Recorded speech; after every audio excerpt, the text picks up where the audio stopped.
What is wrong with my Alaskan corn company?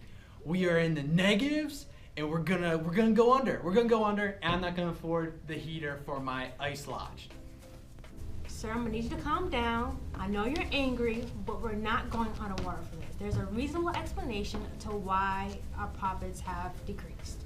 Right, the variable cost this month has increased because of the new snow plows that we had to buy, because all of our cornfields are covered in snow. Why the heck do they need a snowplow? They can walk that distance. They don't need it. And I'm losing so much money on this.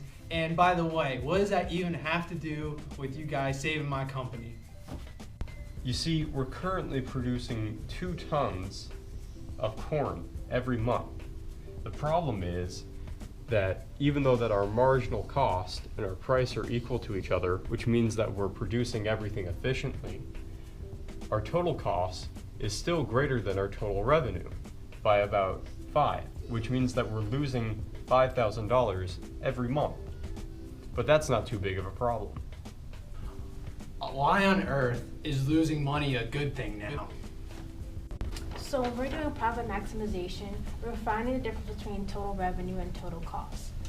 So when we produce 2 tons, we have a total revenue of 20 and a total cost of 25, which leaves us with a -5 profit.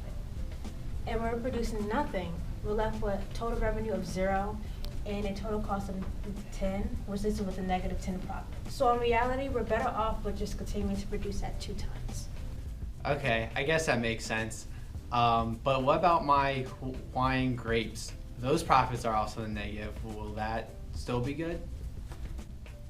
So when we calculate profit for our grapes, we can see that even though that we come out with a negative product or a negative profit for all of these, the one that's the least worse is the one when we're not producing anything, which is the reason why in this situation it's best to shut down, because producing anything will end up making us less money in the long run than not producing anything at all. So we can also understand this by looking at our average variable cost. So in this example, for example, our average variable cost is going to end up being greater than our actual price, which means that we do have to shut down, because the fixed cost, which is represented by this area here, is actually end up going to be less than this area here.